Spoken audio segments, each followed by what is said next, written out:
ठीक है, तो मैं आपको बताता हूँ ऑब्जेक्ट ओरिएंटेड प्रोग्रामिंग के बारे में।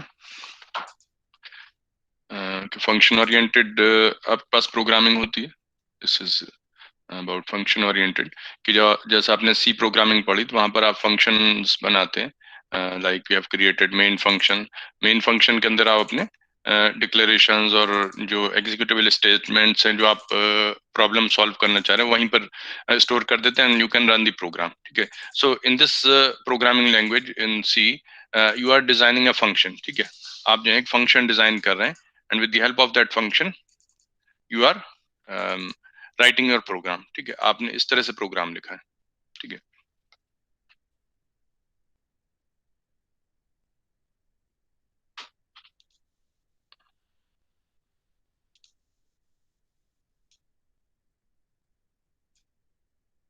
So you have written the program in this manner कि आपने एक मेन प्रोग्राम बनाया है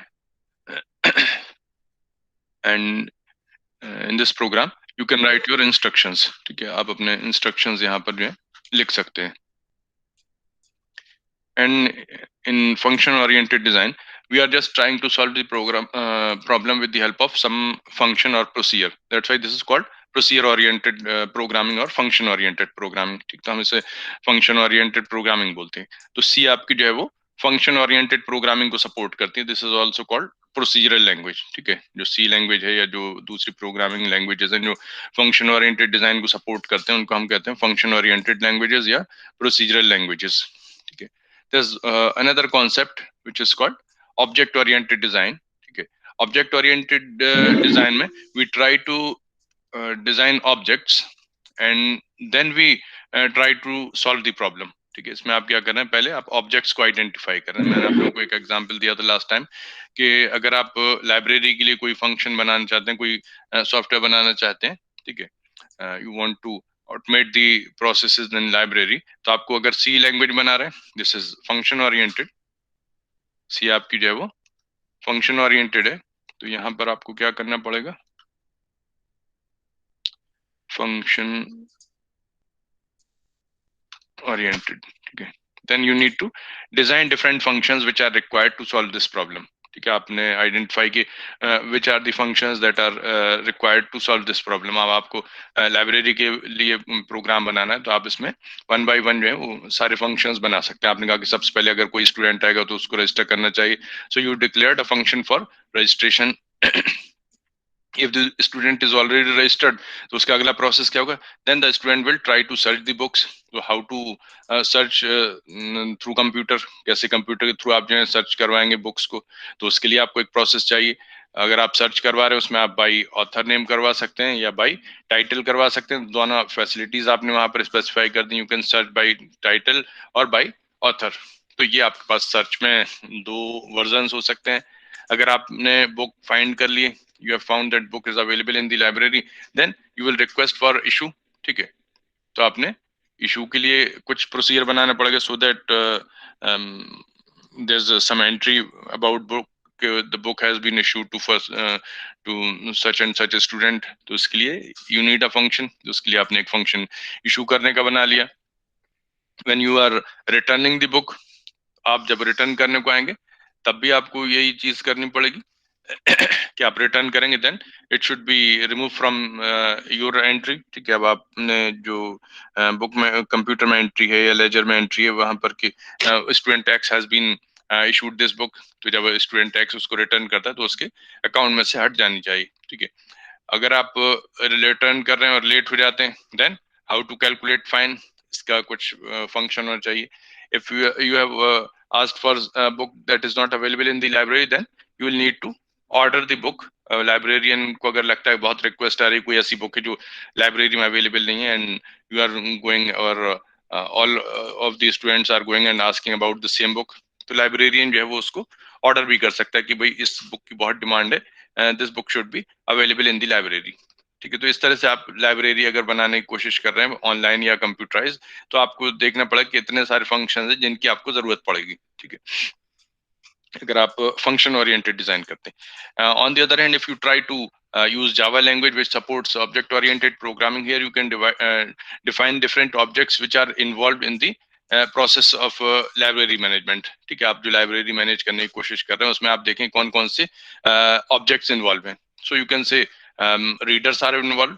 ठीक है, स्टूडेंट कहें आप या जनरिक टर्म यूज करें रीडर। ठीक है, आपका लाइब्रेरियन इन्वॉल्व है आपका कुछ क्लरिकल स्टाफ इन्वॉल्व है, और आपकी बुक्स इन्वॉल्व हैं जिनको आप ढूंढना चाह रहे हैं। ठीक है, so these are different objects which are involve in this library management program. ठीक है, या सॉफ्टवेयर कहें आप उसको। Then we try to identify what are different functions or the functionality each object can perform. ठीक है, हर ऑब्जेक्ट क्या क्या फंक्शनैलिटीज परफॉर्म कर सकता है वो आप आइडेंटिफाई करें।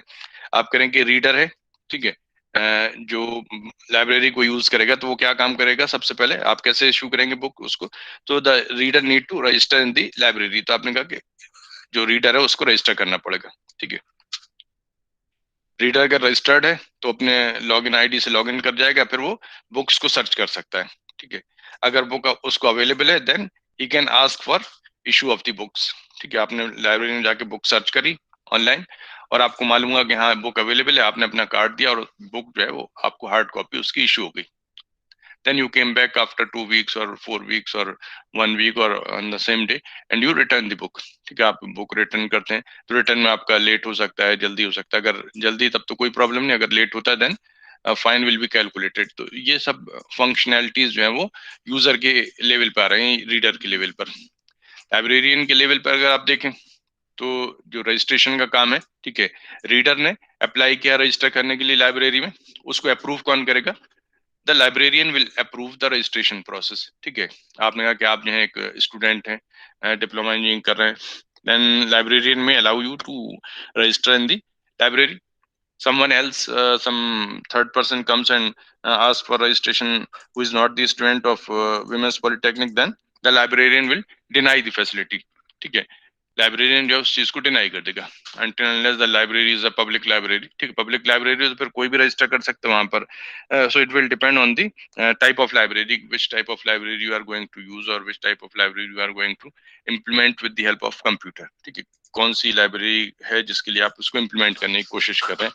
so if it is library in suppose our women's polytechnic, then the person need to be student of the AMU and particularly diploma engineering. ठीक है, डिप्लोमा इंजीनियरिंग का स्टूडेंट है, उसने रजिस्टर कर लिया देन उस सारी डिटेल्स जो है लाइब्रेरियन को मालूम है कि हाँ ये स्टूडेंट जो है वो हमारा इस पर्टिकुलर क्लास में पढ़ता है, उसका जो है ये रोल नंबर है, ये एनरोलमेंट नंबर है। ठीक है, और इस सेमेस्टर का स्टूडेंट है। Then you can ask for issue of books. जो विमेंस पॉलिटेक्निक की लाइब्रेरी है, it issues books for the entire semester. ठीक है, पूरे सेमेस्टर के लिए बुक्स इशू करता है। जो आपकी टेक्स्ट बुक्स होती हैं वो आप यहाँ से इशू करवा सकते हैं if you are the student. ठीक है, तो आप जो है इशू करने के लिए उसको रिक्वेस्ट भेज सकते हैं। ठीक है, once you have requested, librarian may dispose all the request. ठीक है, वो देख रहा है लाइब्रेरियन जो भी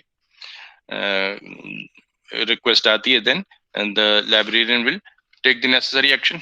जो भी उससे रिलेटेड एक्शन होगा वो लाइब्रेरियन वहां पर परफॉर्म कर देगा। ठीक है, so some action will be taken. तो आपने जो इशू के लिए रिक्वेस्ट की थी, यहाँ पे जो आप इशू में रिक्वेस्ट कर रहे हैं, this request is to be fulfilled by the librarian. Librarian इसको अप्रूव कर रहा है कि हाँ बुक इशू की जाए या नहीं की जाए, ये लाइब्रेरियन का काम है। ठीक है, तो लाइब्रेरियन ने so it means the issue function और द रजिस्टर फंक्शन, इसमें दोनों पर्सन्स जो है इन्वॉल्व है, रीडर भी और लाइब्रेरियन भी।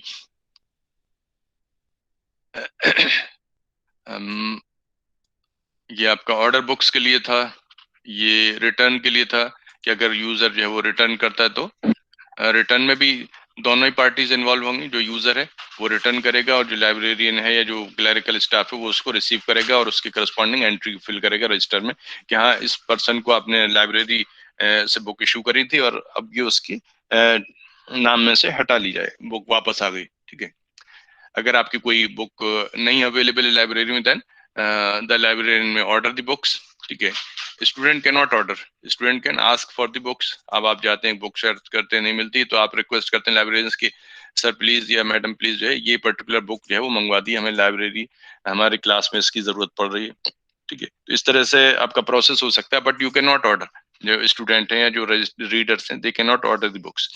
Book is to be ordered by librarian, अगर आपको लाइब्रेरी की बुक चाहिए, आपको अगर पर्सनल चाहिए then no problem, you can go and buy any book, ठीक है। तो आपने यहाँ पर ऑर्डर बुक का एक देखें कि प्रोसेस चाहिए, वो लाइब्रेरियन उसको एक्सरसाइज करेगा। बुक्स की अगर कुछ हालत खराब हो रही है, कुछ पेजेस फट गए हैं, उसकी कवर फट गया, तो उसको जो है वो बाइंडिंग में भेजने की जरूरत पड़ेगी, अदरवाइज पूरी बुक जो है खराब हो जाएगी। तो उस पर्पस के लिए लाइब्रेरियन जो है वो बाइंड फंक्शन को कॉल कर सकता है और उससे बुक्स को जो है बाइंडिंग भेज सकता है, जिससे उसकी बुक की हालत ठीक हो जाए। So these are different functions which are needed for implementation of library, and these are the objects। एक ऑब्जेक्ट आपने देखा आपका जो है वो रीडर हो गया, दूसरा ऑब्जेक्ट आपका लाइब्रेरियन हो गया, अब तीसरा हमने कहा था बुक, आपके पास एक ऑब्जेक्ट जो है वो बुक है, ठीक है। बुक है, बुक के अपने कुछ एट्रीब्यूट्स होंगे। हर बुक, आप कोई भी सब्जेक्ट ले लें, हर सब्जेक्ट की बुक को आप कहते हैं तो book same, but you identify book by it's attributes. आप कहते हैं कि बुक का आपके पास एक जो है वो टाइटल है, ठीक है, उस बुक का कोई ऑथर है, ठीक है, उस बुक की कुछ कुछ उसका एडिशन है, किस एडिशन की बुक है, ठीक है, उस बुक का कोई पब्लिशर है, ठीक है, उस बुक की कुछ, अगर आप नंबर ऑफ पेजेस की जरूरत पड़ रही कहीं पर, तो आप उसमें ये एंट्री भी करते हैं, नंबर ऑफ पेजेस कितने हैं इसमें, इसकी कॉस्ट कितनी है, ठीक है।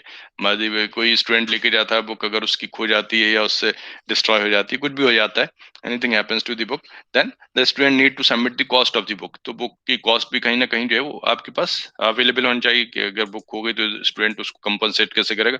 स्टूडेंट में सबमिट दी रिक्वायर्ड अमाउंट, जो भी आपकी अमाउंट है उस बुक की, वो वहां पर सबमिट की जा सकती है। तो बुक की कुछ उसकी कॉस्ट होगी। So these are different attributes of the book, ठीक है, ये बुक के डिफरेंट एट्रीब्यूट्स हैं। और बुक आपकी इन्वॉल्व कहाँ है, जो यूजर, ये तो बुक के एट्रीब्यूट्स हो गए, ठीक है। बुक भी अपने आप में एक ऑब्जेक्ट है, बुक को अपने आप से कोई काम नहीं कर रही, ठीक है। Book is not providing any service, but is part of the service, ठीक है। जो लाइब्रेरी मैनेजमेंट आपको, या जो लाइब्रेरी से आपको फैसिलिटी मिल रही है, उस फैसिलिटी का पार्ट है। बुक अपने आप में कोई आपको सर्विस जो है प्रोवाइड नहीं करेगी, but book is being served itself, ठीक है। बुक खुद ही आपको दी जा रही है, तो आपको बुक इशू होना, इसमें बुक इन्वॉल्व है, लेकिन बुक की अपनी कोई से तो होती नहीं, ठीक है, कि बुक अपनी तरफ से बोल दे कि इशू होना है नहीं होना है, ठीक है। सो बुक के पार्ट पे हम ये कोई फंक्शनैलिटी कंसीडर नहीं कर रहे हैं, बट बुक आपका जो है वो एक ऑब्जेक्ट है, और उसकी ये सारे के सारे एट्रीब्यूट्स है, उसकी जो है वो स्पेसिफिकेशंस हो गए, जिससे आप किसी बुक को आइडेंटिफाई कर सकते हैं। आप कह सकते हैं प्रोग्रामिंग इन जावा बाई, कोई भी आपके पास ऑथर नेम हो सकता है। तो एग्जाम्पल के तौर पे आप प्रोग्रामिंग जावा, ये आपके पास टाइटल हो सकता है किसी बुक का, ठीक है। उसके पास आपने कहा कि ऑथर इसका कौन है, ने कहा say X Y Z person is the author, ठीक है। This is first edition of the book, इसके पब्लिशर जो है वो ABC हैं, ठीक है। इसमें नंबर ऑफ पेजेस जो है वो एक्स एक्स एक्स, ये नंबर ऑफ पेजेस हैं, 10-20 पेज हैं इसमें, ठीक है। उसकी कॉस्ट जो है वो सपोज 100,000, मतलब 1000, 100, 2000, कितनी भी हो सकती है, ठीक है। आप करें suppose this is ₹1000 book. So these are different attributes, ठीक है। इनको हम कहते हैं एट्रीब्यूट्स, ठीक है। टाइटल, ऑथर, एडिशन, तो ये आपके हर बुक के साथ एसोसिएटेड होंगे, ठीक है। Each book will have a title, will have an author, edition, publisher, number of pages, price और cost। ये सब बुक की जो है वो कॉमन फीचर्स हैं, ठीक है। If you take one book, ठीक है, अब आप अगर उसमें से कोई एक बुक उठा लेते हैं, तो उस बुक का टाइटल क्या है, उसका सपोज बुक का title programming in Java. So this is one particular book, this is called object. इसको हम कहते हैं कि ये ऑब्जेक्ट है। This book is representing a class of objects, ठीक है। इस बुक को अगर आप आइडेंटिफाई करें, ठीक है, this is the object that we have defined in our program और इन अवर एनालिसिस, ठीक है। इसमें हम अपने लेक्चर में जो यूज कर रहे हैं, ये हमारे पास एक बुक नाम का ऑब्जेक्ट है, ठीक है। हम इसको क्या करें, this is representation of book, ठीक है। ये अपने आप में बुक नहीं है, बुक को रिप्रेजेंट करने का एक जो है वो तरीका है। कैसे रिप्रेजेंट कर रहे हैं, we are saying that this is an object and it's having a title, it's having an author, it's having an edition, it's having a publisher, number of pages and cost. So each book will have all these attributes. Her book के पास ये attribute जो है वो है, ठीक है. So we are saying that this book is representing class of books. ये क्या represent कर रही? This is representing class of books, ठीक है. Is it clear? क्या आप लोगों को सुनाई दे रहा है? Yes, sir. Yes, sir. Yes, sir. तो ये इज इट करेक्ट कि बुक हमारी जो है वो किसको रिप्रेजेंट कर रही है? This is representing a class of books, ठीक है. किसी पर्टिकुलर बुक की बात नहीं कर रहे. लेकिन अगर आप यहाँ पर आते हैं, इस बुक का नाम है प्रोग्रामिंग इन जावा, ठीक है. Suppose this is front cover of the book, उस पर उसका टाइटल लिखा हुआ है. So this is now representing a particular book. ये अब आपकी एक पर्टिकुलर बुक को रिप्रेजेंट कर रही है, ठीक है. सपोज ये आपकी बुक है, इसको मैं ऐसे ड्रॉ कर देता हूँ, ठीक है. बल्कि उधर को नहीं आएंगे ऐसे. तो ये आपकी बुक है, उसका टाइटल लिखा हुआ प्रोग्रामिंग इन जावा, उस पर ऑथर का नाम लिखा हुआ XYZ, उसका एडिशन लिखा हुआ फर्स्ट एडिशन, ठीक है. पब्लिशर ABC है, उसमें नंबर ऑफ पेजेस जो है वो XXX लिखे हुए हैं, और इसकी कॉस्ट जो है वो सपोज यहाँ पर लिखी हुई है 1000 रुपीज, ठीक है. ये आपके पास एक पर्टिकुलर बुक हो गई. So now this is one book, ठीक है. ये आप कह सकते हैं ये हमारा एक ऑब्जेक्ट है, जिस ऑब्जेक्ट में टाइटल जो है प्रोग्रामिंग इन जावा है. ये एक पर्टिकुलर ऑब्जेक्ट है, और लेफ्ट हैंड साइड में जो फिगर बना हुआ है, this is representing a class of object. So this is the concept behind using the word class, ठीक है. हम इसमें जावा में देखेंगे कि हमें कोई भी चीज डिफाइन करनी होती, वी डिफाइन अ क्लास. हम उस चीज को डिफाइन करने के लिए क्लास यूज करते हैं. तो class basically represent a prototype, और यू कैन से आपके पास एक जो है वो ऑब्जेक्ट क्रिएट करने का एक तरह से आप कह सकते हैं उसका मॉडल है, ठीक है. आप जो भी ऑब्जेक्ट क्रिएट करेंगे इस क्लास को यूज करते हुए, हर ऑब्जेक्ट में ये सारे के सारे एट्रीब्यूट्स होंगे, title, author, edition, publisher, number of pages and cost, ठीक है. So this how we create objects, ठीक है. ये आप इस तरह से ऑब्जेक्ट क्रिएट करते हैं उसमें जावा में. तो हम ऑब्जेक्ट कौन सा यूज करेंगे, उसको रिप्रेजेंट करने के लिए क्लास यूज करते हैं. So we can define a class. तो अगर आप देखें अपने प्रोग्राम में 3 तरह के ऑब्जेक्ट्स उसमें जो है आइडेंटिफाई किए. कौन कौन से थे? एक तो था उसमें रीडर. अब आप जो है रीडर को अगर कंसीडर करें, रीडर इज जनरल टर्म. ये आप स्टूडेंट के लिए, आप अगर लाइब्रेरी अपने पॉलिटेक्निक की बात कर रहे हैं, ठीक है, हम इसको ज्यादा जेनरिक नहीं रखते, हम इसको बना दे रहे हैं स्टूडेंट, ठीक है. This is first object. rather I am saying that this is a class of students, ठीक है. इस स्टूडेंट, अगर आप किसी भी स्टूडेंट को आइडेंटिफाई करेंगे तो उसके कौन कौन से एट्रीब्यूट्स होंगे? Every student will have a name, ठीक है. हर स्टूडेंट का अपना कुछ नेम होगा, कुछ उसका रोल नंबर है, एनरोलमेंट नंबर है, ठीक है. क्लास है, क्लास से मतलब क्लास ऑफ स्टडी.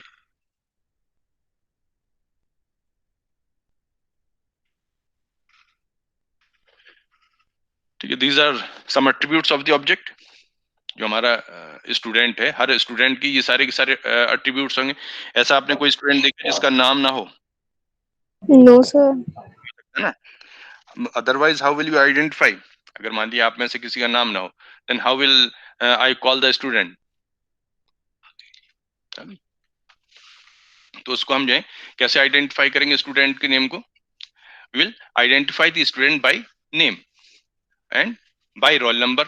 अगर मुझे किसी स्टूडेंट को मार्क्स अवार्ड करने हैं, ठीक है, may be there are 2 students with the same name, then we can say that this particular student is suppose name is XYZ, ठीक है, and there are 2 students of the same name. अब दोनों का name same हो गया. how will I distinguish between these 2 students? then the roll number must be different. हम कह रहे हैं एक का रोल नंबर जो है वो ABC है, दूसरे का जो है वो PQR है, ठीक है. तो आप कह सकते हैं कि नेम अगर सेम भी है तब भी आप उन्हें डिफरेंशिएट कर सकते हैं. This is one student, this is another student. उनका एनरोलमेंट नंबर है. क्लास के लेवल पर आपका जो रोल नंबर है वो आपका हर स्टूडेंट का डिफरेंट होगा, यानी आपका with in class the roll number is unique, but it may be same across the classes. किसी दूसरे कॉलेज में भी आप हो सकता है कि यही कन्वेंशन हो, आप इसी तरह का रोल नंबर यूज कर रहे हो, तो ये चीज सेम हो सकती है। बट अगर आप यूनिवर्सिटी लेवल पर देखेंगे, then you are having the enrolment number. यहाँ पर आपके पास एक एनरोलमेंट नंबर है, and this enrolment number is unique among all students of the university. Students के अक्रॉस ये जो रोल नंबर है, ये पूरे के पूरे स्टूडेंट में सबका यूनिक होगा, किसी भी दो स्टूडेंट्स का रोल नंबर आपको सेम नहीं मिलेगा। सो दिस इज कॉल्ड यूनिक। ठीक है, ये आपका यूनिक फीचर है आपका।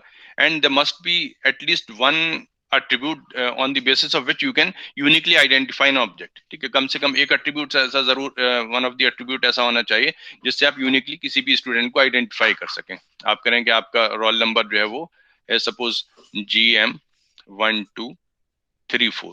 ठीक है, अगर आप दूसरे स्टूडेंट का देखेंगे तो it can not have the same same enrolment number. अगर इसका होगा तो इसके डिजिट आपके एटलीस्ट चेंज होंगे, 1324 सपोज। ठीक है, so these two enrollment numbers are different, and we can say that these two students are different। ठीक है, इनका आप डेटा फिर इस बेसिस पर कैलकुलेट कर सकते हैं। तो instead of using name as primary identifier, we will use the unique key. जो यूनिक फीचर है उसको हम जो है वो यूनिक इंफॉर्मेशन के तौर पे यूज कर सकते हैं टू आइडेंटिफाई दी स्टूडेंट्स। ठीक है, सो आपके पास कम से कम एक यूनिक आईडी जरूर होनी चाहिए। क्लास ऑफ स्टडी आप करेंगे सपोज डिप्लोमा इंजीनियरिंग। ठीक है, उसके बाद आपके पास ये तो एट्रीब्यूट्स हो गए। Then we have services. Each student will perform some task. ठीक है, ये हमारे पास एट्रीब्यूट्स हो गए, इसको मैं यहाँ पे लिख देता हूँ। ठीक है, आप करेंगे ये एट्रीब्यूट्स है, तो ये सारे के सारे एट्रीब्यूट्स हो गए। उसके बाद सर्विसेज। सर्विस का मतलब ये नहीं कि वो कोई नौकरी कर रहा है या कोई किसी को सर्व कर रहा है। सर्विस मतलब whatever functionality is being perform by the student, I am calling that as a service. ठीक है, कोई भी फंक्शनैलिटी जो स्टूडेंट परफॉर्म कर रहा है उसी को हम सर्विस कर रहे हैं। तो क्या कर रहा है, अब स्टूडेंट के पार्ट पे आप देखिए कि स्टूडेंट कौन कौन सी सर्विसेज परफॉर्म करेगा, कौन कौन से टास्क परफॉर्म करेगा। Student is going to register. ठीक है, स्टूडेंट जो है वो रजिस्टर कर रहा है। स्टूडेंट जो है वो बुक सर्च कर रहा है। स्टूडेंट जो है वो बुक सर्च कर ली उसने, सपोज उसको मिल जाती, then the student will ask for request to issue. ठीक है, ये जो है वो बुक्स को इशू करने की रिक्वेस्ट करेगा। ठीक है, अगर बुक ये पढ़ चुका है then return the book, return.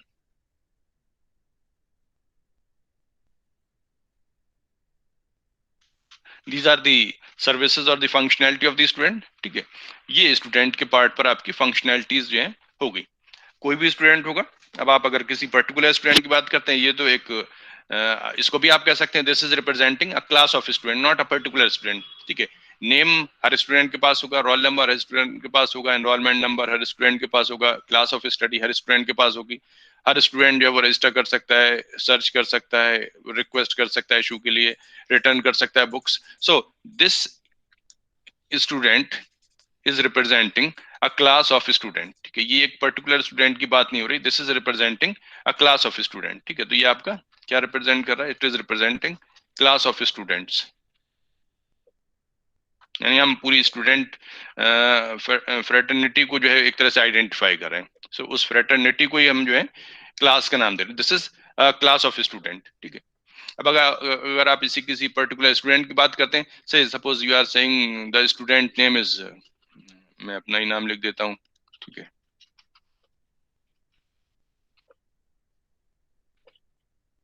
So this is information about a particular student. ठीक है, ये एक पर्टिकुलर स्टूडेंट का नेम हो गया। ठीक है, अगर रोल नंबर लिखते हैं, ठीक है, सपोज मैं लिखता हूं अपना roll number, this is my roll number. ठीक है, अगर मैं अपना एनरोलमेंट नंबर लिखता हूं, then that will come here. So now I am talking about a particular student. ठीक है, अब मैं एक पर्टिकुलर स्टूडेंट की बात कर रहा हूँ। ठीक है, so this particular student is Misbah Rahman. ठीक है, और उससे रिलेटेड इंफॉर्मेशन आपको जो है वो यहाँ पर मिल जाएगी। सो दिस इज अ ऑब्जेक्ट और ये क्लास है। ये जो स्टूडेंट है इसका कोई नाम नहीं है, इस स्टूडेंट का एट्रीब्यूट है। इसके एट्रीब्यूट में name, roll number, enrolment number, class of study, ये सब चीजें हो सकती हैं। लेकिन यहाँ पर अगर आप देखें तो ये एक पर्टिकुलर स्टूडेंट का नेम है, ये एक पर्टिकुलर स्टूडेंट का रोल नंबर है, ये एक पर्टिकुलर स्टूडेंट का एनरोलमेंट नंबर है। So this student is representing a real object, ठीक है। This is representing class of object and this is representing an object. Now, if you see about librarian, तो आप क्या रखते हैं कि आपके पास दूसरा जो ऑब्जेक्ट था इट वाज लाइब्रेरियन, ठीक है। ये आपके पास लाइब्रेरियन हो गया। लाइब्रेरियन में क्या है, ठीक है, librarian is being represented by almost same things. जो एट्रीब्यूट के अगर लेवल पर आप देखेंगे तो every librarian will have a name, ठीक है। अब आपके पास थी क्लास ऑफ स्टडी, जो लाइब्रेरियन है वो इज नॉट स्टूडेंट, तो उसके पास अपना डेजिग्नेशन होगा। Since the librarian is working, तो उसके पास कोई भी जो वर्किंग पर्सन होगा उसके पास एक डेजिग्नेशन होगा। सो यू कैन से this is designation of the person, ठीक है। नेम, डेजिग्नेशन, ठीक है। उसके अलावा आप जो है डिपार्टमेंट कह सकते हैं, किस डिपार्टमेंट में काम कर रहा है, आई एम सेइंग डिपार्टमेंट। उसकी जो है वो सैलरी हो सकती है, स्टूडेंट के साथ फीस हो सकती है, लाइब्रेरियन के साथ या टीचर के साथ उसकी सैलरी हो सकती है। और अगर आप दूसरे एट्रीब्यूट्स देखें, ठीक है, तो एटलीस्ट इतने एट्रीब्यूट्स तो आप देखें ये उसमें होंगे ही। यहाँ पे आप फोन नंबर कह सकते हैं, फोन एड्रेस, ठीक है। So these are different attributes which are representing a librarian, ठीक है। अगर आप यहाँ पर इस चीज की बात करें, so again this is representing a class of persons, ठीक है। ये भी अपने आप में क्लास ऑफ लाइब्रेरियन को रिप्रेजेंट करी। It's not a particular librarian, this is a class of librarian, ठीक है। अब ये क्या सर्विसेज प्रोवाइड कर सकते हैं, लाइब्रेरियन है, ये भी कुछ काम कर सकते हैं, ठीक है। जो चीज काम की होती है that thing is used and useless things are send to dustbin, ठीक है। जो यूजलेस चीजें होती है वो तो आपकी सीधे डस्टबिन में जाती हैं, उनका तो कोई यूज नहीं। सो जो भी आप ऑब्जेक्ट देखेंगे हर ऑब्जेक्ट का कुछ ना कुछ यूसेज होगा, उसी को हम जो है सर्विसेज से रिप्रेजेंट कर रहे हैं। अब आप अगर लाइब्रेरियन की बात कर रहे हैं, लाइब्रेरियन की भी कुछ सर्विसेज होंगी। लाइब्रेरियन क्या काम कर सकता है, ठीक है। लाइब्रेरियन अप्रूव रजिस्ट्रेशन, जो आप रजिस्ट्रेशन की रिक्वेस्ट डाल लेते हैं उसको ये अप्रूव कर सकता है, ठीक है। आप बुक इशू करवा रहे हैं, उस बुक के इशू करने को अप्रूव कर सकता है, अप्रूव इशू, ठीक है। Order new books,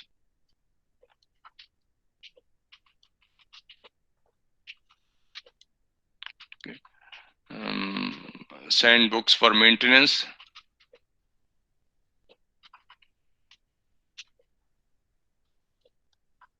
for maintenance, आपकी बुक जो है वो मेंटेनेंस के लिए भेजी जा सकती है। So these are different services which a librarian can offer. ये आपकी लाइब्रेरियन सर्विसेज ऑफर कर सकता है and this is the these are the attributes of the librarian, ठीक है। अगर आप लाइब्रेरियन की बात करते हैं, suppose I am saying the person XYZ is the librarian, ठीक है। ये आपके पास लाइब्रेरियन, इनका कुछ नाम है, ऐसे इनका कुछ फोन नंबर होगा, कुछ डिपार्टमेंट होगा। मान लिया आप करें कि डिपार्टमेंट भी है वो विमेंस पॉलिटेक्निक है,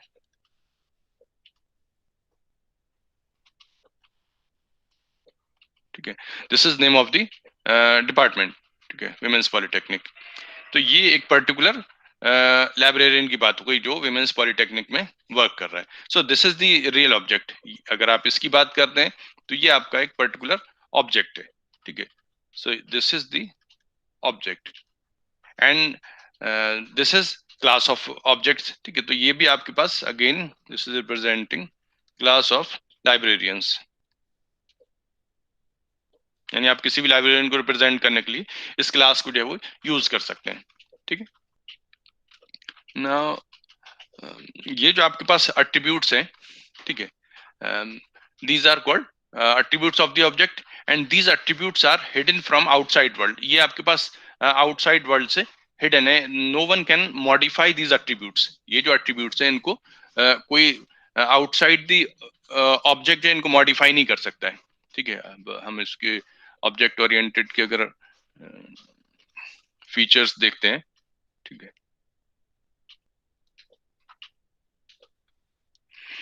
यहाँ पर हम लिखते हैं उसके attributes और यहाँ पर services. ठीक है, attributes are hidden. Hidden means no one else can access or modify. Hidden का मतलब ये नहीं कि किसी को मालूम नहीं, मालूम है लेकिन कोई उसको मॉडिफाई नहीं कर सकता या एक्सेस नहीं कर सकता है.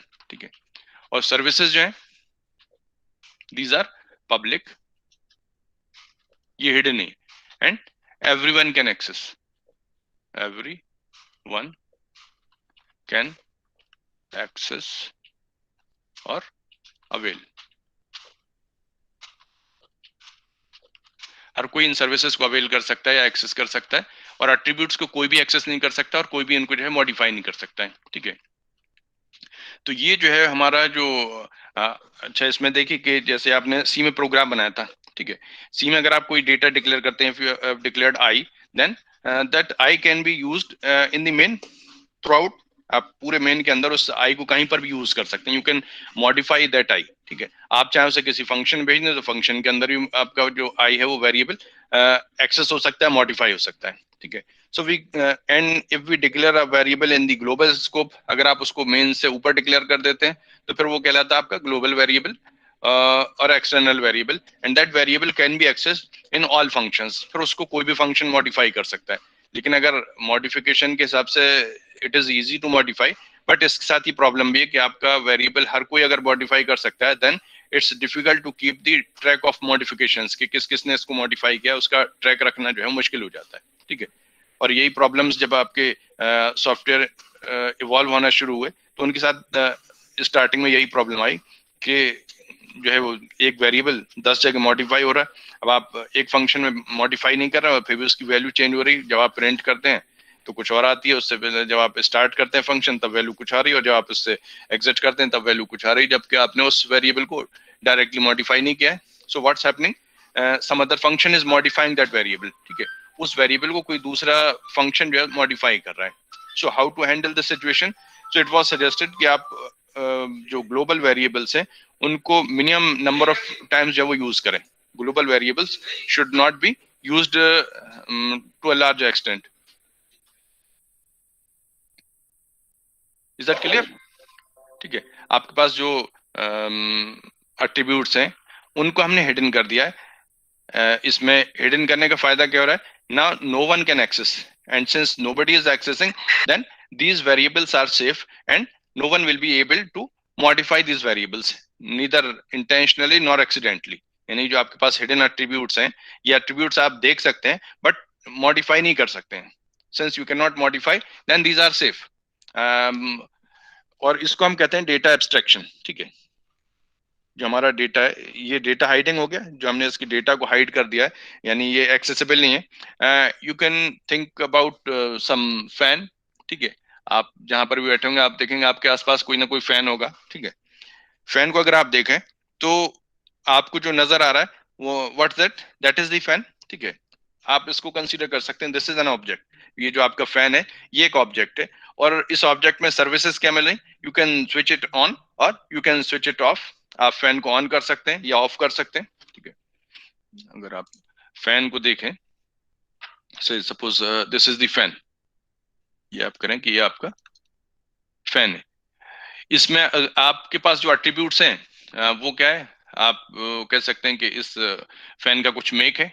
सपोज फैन जो है वो आपका ओरिएंट का फैन है. ठीक है, ओरिएंट फैन, इसका कलर जो है वो वाइट है. These are attributes of the fan. इसकी ब्लेड लेंथ जो है वो से 120 सेंटीमीटर है, जो स्वीप कहलाता है फैन का। So these are the attributes. जो मेक है, जो कंपनी है, वो आप देख सकते हैं बट यू कैन नॉट चेंज। ठीक है, सो दिस इज हिडन और सेफ। इसका कलर जो है वो आप चाहे तो चेंज कर सकते हैं, लेकिन this is pre defined, fixed है। ऐसा नहीं कि आप आसानी से चेंज करें। अगर आपको चेंज भी करना है तो आपको बहुत सारे उसमें एफर्ट लगाने पड़ेंगे, but you can not easily change the colour. ऐसा नहीं कि आपने बस उसको टच किया और चेंज हो गया कलर। ठीक है, आपके पास जो उसकी ब्लेड लेंथ है, this is fixed, you can not modify. इसकी जो आरपीएम है, नंबर ऑफ राउंड्स पर मिनट जो होते हैं, आरपीएम, दोज आर फिक्स्ड। तो ये इस फैन के attributes and these are hidden from the user, no user can modify. ठीक है, आप इसका मेक चेंज नहीं कर सकते हैं, आप इसका कलर चेंज नहीं कर सकते, आप इसकी जो आरपीएम है वो चेंज नहीं कर सकते। ये पहले से कंपनी की तरफ से फिक्स है। ठीक है, अगर कंपनी इसको मॉडिफाई करना चाहे, कंपनी कैन मॉडिफाई। ठीक है, कंपनी अगर इसके आरपीएम चेंज कर दे, number of round per minute कितने ये पंखा जो है घूमेगा, वो चेंज कर सकती है company. Can control this RPM. ठीक है, कंपनी जो है आरपीएम को कंट्रोल कर सकती है, but as a person you can not change this RPM. इस आरपीएम वैल्यू को आप चेंज नहीं कर सकते। या शॉपकीपर चाहे जो सेल कर रहा है वो बता दे आपको कि ये 1200 आरपीएम की जगह 2400 आरपीएम का फैन है, जो सीलिंग फैन है। इनकी जनरली आपको मिलेंगे 1200 आरपीएम के आसपास की शायद स्पीड होती है। लेकिन अगर इसको आप 2400 आरपीएम कर दें, then the seller cannot do that दैट। ठीक है, कंपनी जो है तो इस स्पीड का भी बना सकती है, लेकिन सेलर के लेवल पे ये चीज जो है वो मॉडिफिकेशन पॉसिबल नहीं है, क्योंकि उसके लिए जो उसके इंटरनल्स हैं वो मॉडिफाई करने पड़ेंगे। अगर आप आरपीएम चेंज करना चाहते हैं तो उसके अंदर जो मैग्नेट लगा होगा, जो सर्किट लगा होगा, all these things are to be change. ठीक है, तो वो जो है वो जो हिडन थिंग्स हैं, those things are accessible to company वाली। यानी कि आप कह सकते हैं कि जो जिसने फैन बनाया था सिर्फ वही कंपनी जो है इसको एक्सेस कर सकती है। No other person from outside world can access और मॉडिफाई दीज थिंग्स। तो इसको हम कहते हैं जो एट्रीब्यूट्स आपके हिडन है उन्हें हम कहते हैं डेटा हाइडिंग। ठीक है, ये आपके ऑब्जेक्ट ओरिएंटेड के कुछ टर्म्स हैं जो आप यूज करते हैं। डेटा हाइडिंग मींस कि आपका जो एट्रीब्यूट्स हैं किसी भी ऑब्जेक्ट के, these attributes are hidden, hidden not from the view, you can say hidden from modification. यानी आप इसको मॉडिफाई नहीं कर सकते, हिडन इस सेंस में है। ठीक है, so this is called data hiding. ठीक है, और एक आपका होता है एब्स्ट्रैक्शन। जैसे आप कह रहे हैं कि आपको एक फैन चाहिए। ठीक है, यू आर सेइंग अगर आप कोई फंक्शन ऑर्गेनाइज कर रहे हैं, ठीक है, या आप अपना कोई घर खरीद रहे हैं, तो आपकी ये स्पेसिफिकेशन है कि आपके उस रूम में जो है वो 2 फैन होने चाहिए। ठीक है, एंड जो है वो उनके आरपीएम इतने होंगे। ठीक है, सो आपने उसकी स्पेसिफिकेशन बता दी। You need not tell about the services of the fan, this is already defined. अगर आप फैन लगा रहे हैं तो इसका पर्पस क्या है? You want some air from the fan. ठीक है, अगर आप एसी इंस्टॉल कर रहे हैं तो उसका पर्पस क्या है? You want to make your room cool. ठीक है, आप अपने रूम को जो है वो ठंडा करने के लिए एसी यूज कर रहे हैं। अगर आप हीटर यूज कर रहे हैं सर्दियों में, ठीक है, you need not tell about the functionality of the heater, because this is understood कि हीटर का काम क्या है? It will heat the room. ठीक है, ये आपके रूम को हीट करने के लिए यूज कर रहे हैं। So we call it abstraction. ठीक है, आप इसकी डिटेल में नहीं जा रहे हैं कि हीटर आपका कैसे काम करता है। You are saying this is heater and it provides the functionality of heating the things. ठीक है, ये आपको हीट करने का काम जो है ये सर्विस प्रोवाइड करता है। So when we are defining the services only and not going into the details of the how those services are being implemented, we call it abstraction. इसको हम कहते हैं data abstraction। ठीक है, इसको हम data abstraction कहते हैं कि हमारे पास इसके अंदर क्या डेटा है, ये चीज मतलब कैसे काम कर रही है हम ये नहीं बता रहे। हम ये बता रहे हैं कि हाँ इसका ये काम है। हीटर का काम क्या होता है बताइए आप लोग? What is the functionality of heater?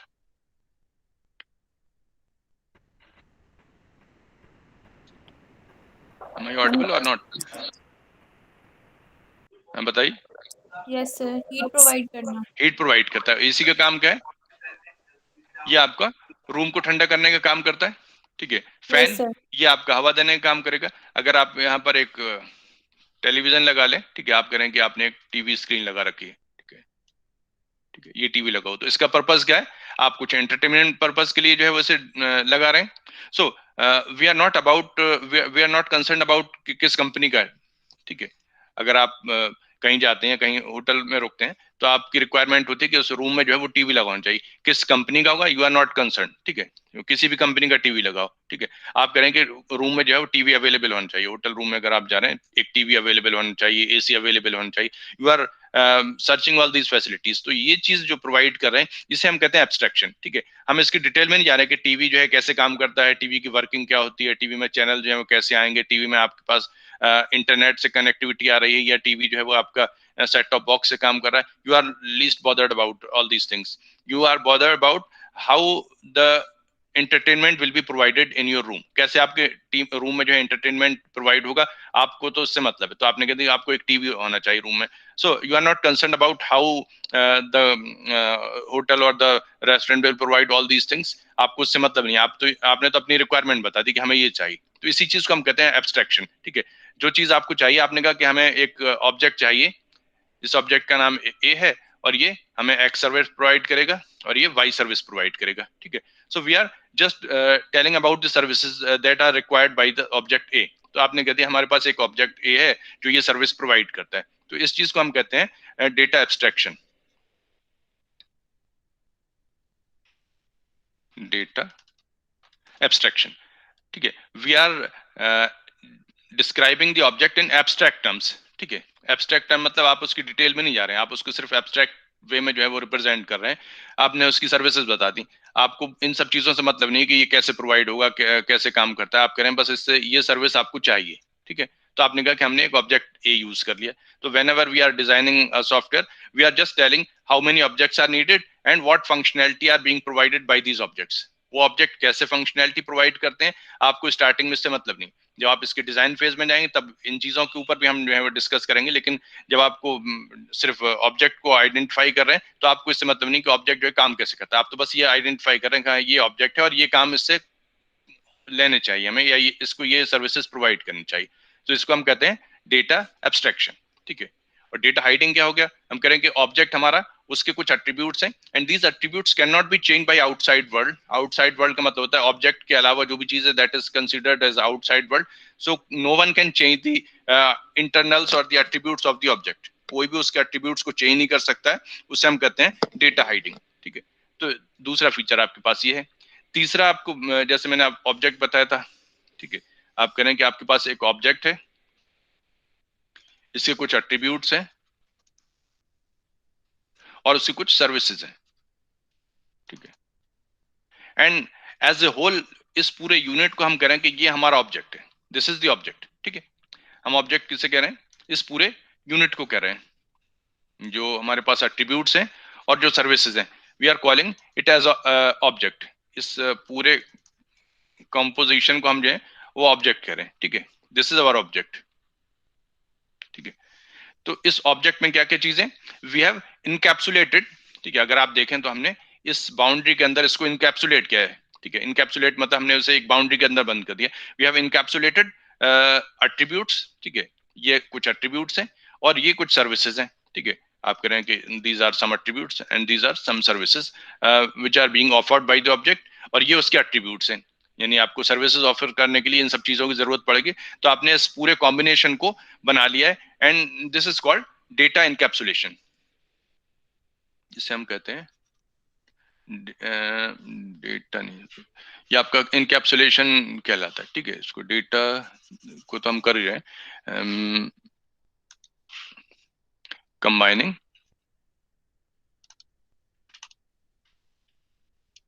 Data and services, ठीक है, together into a single unit is called encapsulation, ठीक है। इसे हम कहते हैं इनकैप्सुलेशन। कैप्सूल देखा आप लोगों ने, कैप्सूल के अंदर कुछ जो है वो मेडिसिन भरी रहती, ठीक है। तो एक तरह का ऊपर शेल होता है जिसके अंदर आपका जो भी उस मेडिसिन के कंपोनेंट्स हैं वो उसके अंदर भरे हुए हैं। So that is called capsule, ठीक है। तो यहाँ पर भी वर्ड जो उसी से आया इनकैप्सुलेट, यानी कि आप कुछ चीजों को एक शेल के अंदर इनक्लोज कर रहे हैं। So what we are enclosing, we are enclosing attributes and services. So these are the things that we have encapsulated into a single unit and we are calling that unit as the object. इस unit को हम object कहते हैं and the process is called encapsulation. इस process को हम कहते हैं encapsulation, कि हमने attributes को या जो आपके पास डेटा है, डेटा को और फंक्शंस को या सर्विसेज को एक यूनिट के अंदर हमने बंद कर दिया है and this unit is called object. इसको हम ऑब्जेक्ट कहते हैं. ठीक है, तो object has attribute and object provide services and this process is called encapsulation. ठीक है, तो आपके पास क्या क्या फीचर्स हो गए. एक आपके पास हो गया एब्स्ट्रैक्शन. ठीक है, एक आपके पास हो गया डेटा हाइडिंग. ये आपके बेसिकली ऑब्जेक्ट ओरिएंटेड प्रोग्रामिंग के फीचर्स हैं. It provides data abstraction, it provides data hiding, it provides encapsulation.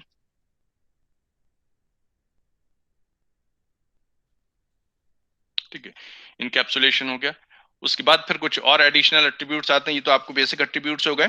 ठीक है, उसके बाद हम कहते हैं कि हमारा ऑब्जेक्ट जो है वो इनहेरिटेंस को इट प्रोवाइड्स इनहेरिटेंस. जो ऑब्जेक्ट ओरिएंटेड लैंग्वेजेस हैं, इनहेरिटेंस जानते हैं आप लोग? Anyone?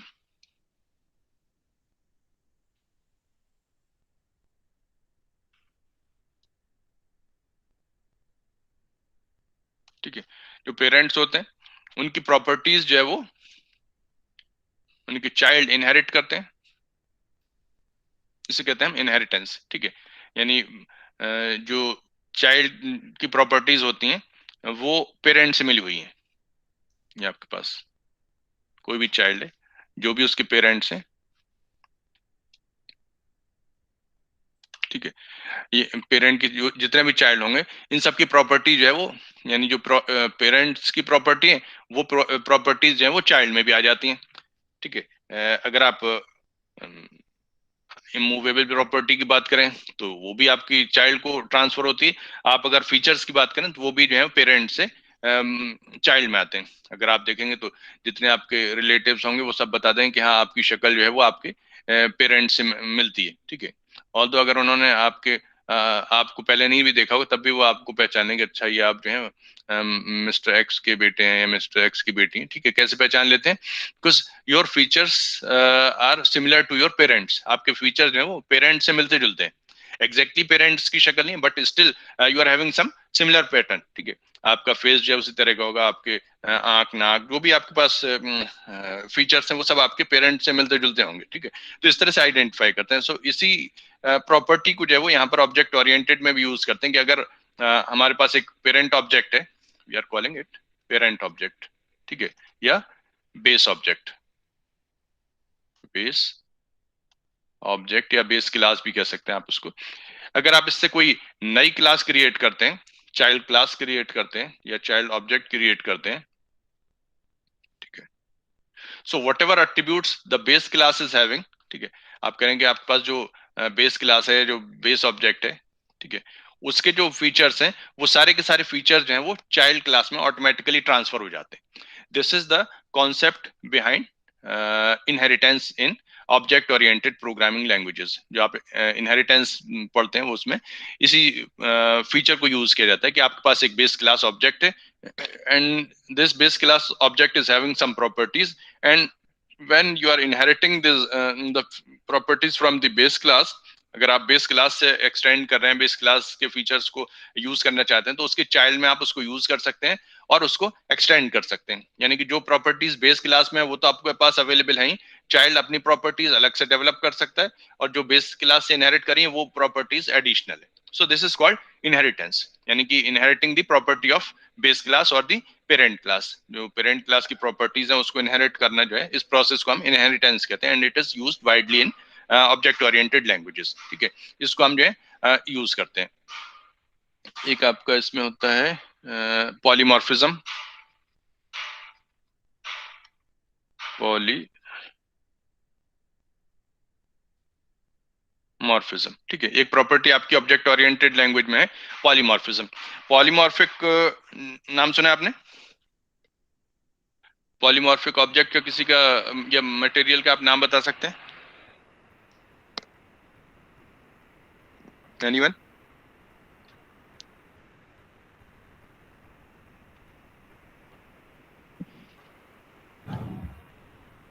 Answer anyone? No sir, सुना नहीं।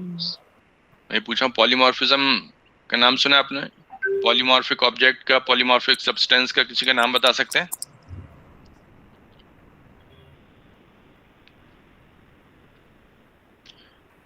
No sir. This is composed of 2 words. चलिए आप म्यूट कर दिया अपने को। पॉली मीन्स मल्टी या मैनी, ठीक है। मॉर्फ्स मीन्स फॉर्म्स, ठीक है, एक से ज्यादा उसकी फॉर्म्स जो है एग्जिस्ट करती हैं। तो आपने अगर केमिस्ट्री में पढ़ा होगा तो कार्बन के बारे में पढ़ा आपने, जी सर। ठीक है। कार्बन जो है वो it exist in the form of diamond, ठीक है,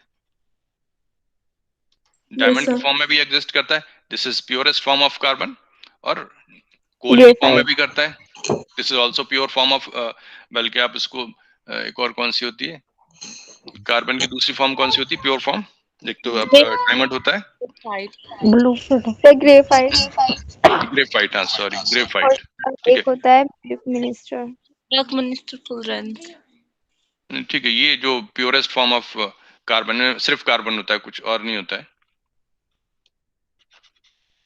ठीक है। आपके पास एक कार्बन की फॉर्म में डायमंड है, एक आपके पास ग्रेफाइट है, दोनों जो है वो कार्बन है, but the properties are different, ठीक है। तो इसको हम कहते हैं पॉलीमॉर्फिक फॉर्म ऑफ कार्बन है। ये कार्बन के ही पॉलीमॉर्फ्स हैं। एक आपका डायमंड की फॉर्म में है, तो डायमंड जो है बहुत ही कीमती चीज हो जाती है। और ग्रेफाइट जो है, this is also very useful substance, but it's not as costly as diamond, ठीक है। जो ग्रेफाइट है वो उतना आपका महंगा नहीं होगा जितना डायमंड है।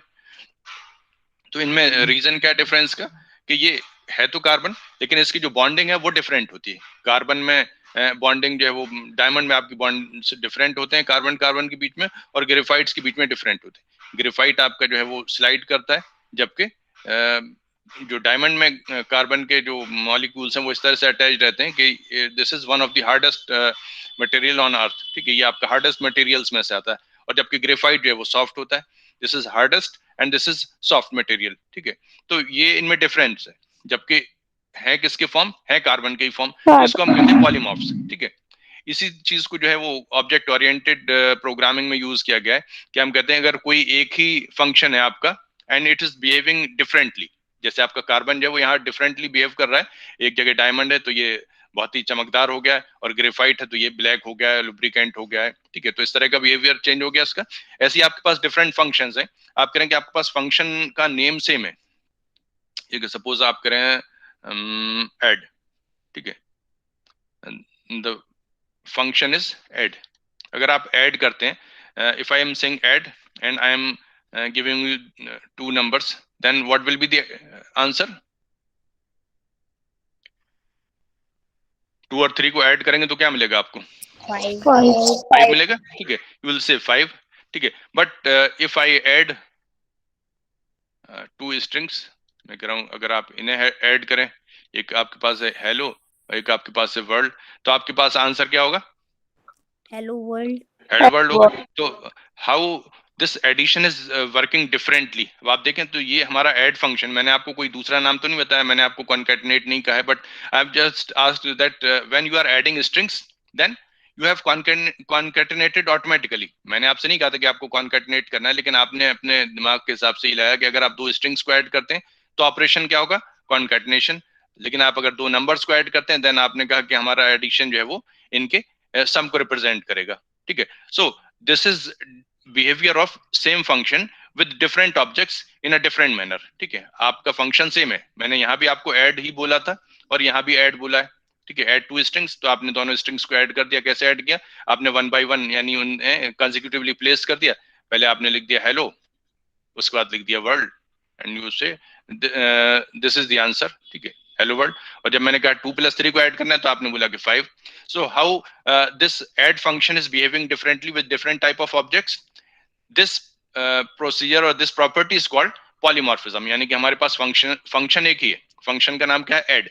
लेकिन जब आप इसको स्ट्रिंग्स के ऊपर अप्लाई करते हैं तो इसका बिहेवियर दूसरा है, और जब आप इसको नंबर के ऊपर अप्लाई करते हैं तो इसका बिहेवियर दूसरा है। इस बिहेवियर को हम कहते हैं पॉलीमॉर्फिक बिहेवियर, ठीक है। आपके पास फंक्शन एक ही है, लेकिन जब आप इसको डिफरेंट टाइप के ऑब्जेक्ट से प्रोवाइड करते हैं यहाँ पे हमने ऐसे नंबर दिए तो इसने नंबर को ऐड किया, इस तरह से ऐड किया, और जब आपने इसको स्ट्रिंग्स ऐड करने को दिए तो इसने अलग तरह से अपना बिहेवियर जो है वो शो किया। So this property is called polymorphism. ठीक है, इसको हम पॉलीमॉर्फिज्म कहते हैं। Is that clear? एक आपका एब्स्ट्रैक्शन, Yes, sir. एब्स्ट्रैक्शन में हम जो है डिटेल्स को हाइड कर देते हैं और उसकी सिर्फ फंक्शनैलिटी को रिप्रेजेंट करते हैं, that is called abstraction. Data hiding, जो हमारा डेटा है, data is safe from accidental और इंटेंशनल मिसयूज, उसको हम डेटा हाइडिंग कहते हैं। हमने अपने डेटा को हाइड कर दिया so that no one can access और मॉडिफाई।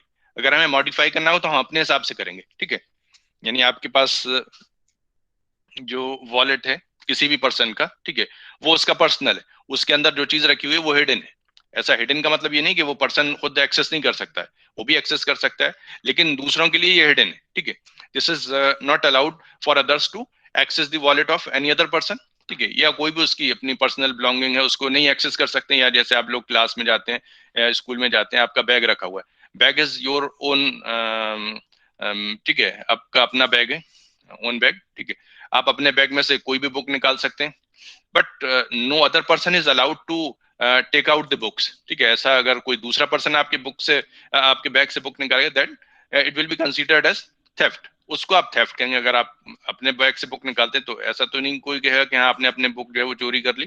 ठीक है, आप तो अपनी बुक यूज कर रहे हैं। सो this is called data hiding, कि आपका डेटा जो है वो हिडन है। ऐसा आपने सड़क पे तो ना डाल रखी अपनी बुक्स, आपने अपनी बुक्स जो है वो एक बैग के अंदर रखी हुई है, एंड उसके बारे में इंफॉर्मेशन लिखी हुई है। आपके बैग जो है वो आप जहां बैठे हैं वहां रखा हुआ है, या बैग के ऊपर नाम लिखा हुआ है। So you are saying that this is bag belongs to you, and its property also belongs to you, and this is your private property and no one can access this property. ठीक है, अगर कोई इसको access करता है then उसको जो है आप थेफ्ट कहेंगे। That act will be called as theft, कि उसने आपकी जो है वो पेंसिल चोरी की या उसने बुक चोरी की है, इस कैटेगरी में आ जाएगा। लेकिन ऐसा नहीं कि एक्सेसिबल नहीं है, एक्सेसिबल है, लेकिन नो वन इज ऑथराइज्ड और अलाउड टू एक्सेस। ठीक है, ये कोई दूसरा इसको एक्सेस नहीं कर सकता है। तो ये हमारा डेटा हाइडिंग का कॉन्सेप्ट है, कि हमारा डेटा जो है वो सिर्फ हम एक्सेस कर सकते हैं, no other person can access. ठीक है, इनकैप्सुलेशन, कि आपने क्या किया, डेटा और उसके ऊपर ऑपरेट होने वाले फंक्शंस, उन दोनों को एक सिंगल यूनिट में इनक्लोज कर दिया। उस प्रोसेस को हम कहते हैं इनकैप्सुलेशन। इनहेरिटेंस का मतलब क्या था, कि हमारे पास जो एक ऑब्जेक्ट की प्रॉपर्टी, अगर आप उस ऑब्जेक्ट से दूसरा ऑब्जेक्ट क्रिएट करते हैं, तो जो ओरिजिनल ऑब्जेक्ट की या पेरेंट ऑब्जेक्ट की प्रॉपर्टीज थी वो चाइल्ड ऑब्जेक्ट में ऑटोमेटिकली ट्रांसफर हो जाती हैं, and this is called inheritance. इसको हम इनहेरिटेंस कहते हैं। और पॉलीमॉर्फिज्म, कि आपका कोई फंक्शन पॉलीमॉर्फिक वे में बिहेव करता है, then we call it polymorphism, कि आपके फंक्शन का नाम जो है वो सेम है, यहाँ पर भी सेम है, यहाँ पर भी सेम ऐड। ठीक है, but if you provide different type of object then its behaviour is different, this is called polymorphism. इसको हम जो है पॉलीमॉर्फिज्म कहते हैं। So is it clear? These are the basic concepts of object oriented programming and you need to know about these concepts. आप कोई भी इसमें जो मैंने चीजें बताई, these are not restricted or not limited to Java programming only. These are applicable to all object oriented programmings. ठीक है, आप अगर object oriented programming के नेम देखें तो you can say C++, Java, C#, ठीक है, ये आपकी बेसिक प्रोग्रामिंग लैंग्वेजेस हैं। ठीक है, और आप अगर स्क्रिप्टिंग लैंग्वेज में देखें, वो भी स्क्रिप्टिंग लैंग्वेजेस भी जो हैं वो आपकी उसमें आने लगी हैं, ऑब्जेक्ट ओरिएंटेड स्क्रिप्ट लैंग्वेज। ठीक है, तो मैं आपको पाइथन मिल जाएगी। ठीक है, ये आपकी ऑब्जेक्ट ओरिएंटेड हो गई। तो इस तरह की आपके पास और भी दूसरी कई सारी लैंग्वेजेस हैं जो आपको मालूम पड़ जाएगा, but these are basic languages that are used a lot. ठीक है, आप कह सकते हैं कि जो है वो C++ है, जावा है, C# है, और भी लैंग्वेजेस हैं। ठीक है, so these are all object oriented languages, and in these languages you have to design the objects and then you can run the program. ठीक है, आप यहाँ पर जब भी प्रोग्राम बनाएंगे वो आपका ऑब्जेक्ट बेस्ड प्रोग्राम होगा। ठीक है, मेरे ख्याल से आज मैं यहाँ पर स्टॉप करता हूँ। आप लोग जो है नेक्स्ट टर्न पर इसकी प्रोग्रामिंग से रिलेटेड जो है वो कुछ असाइनमेंट आपको मिलेगा, वो करेंगे। ठीक है, और एक मैंने, चलिए मैं तो क्लास पे ही आपका वीडियो अपलोड कर दूंगा, ये मैंने रिकॉर्ड भी कर लिया। आप लोग अपनी अटेंडेंस मार्क कर दी और डिस्कनेक्ट कर दी। Thank sir you. रिकॉर्ड में सेंड कर दीजिएगा। ओके सर प्रीवियस क्लास की भी। Okay okay. Thank you sir.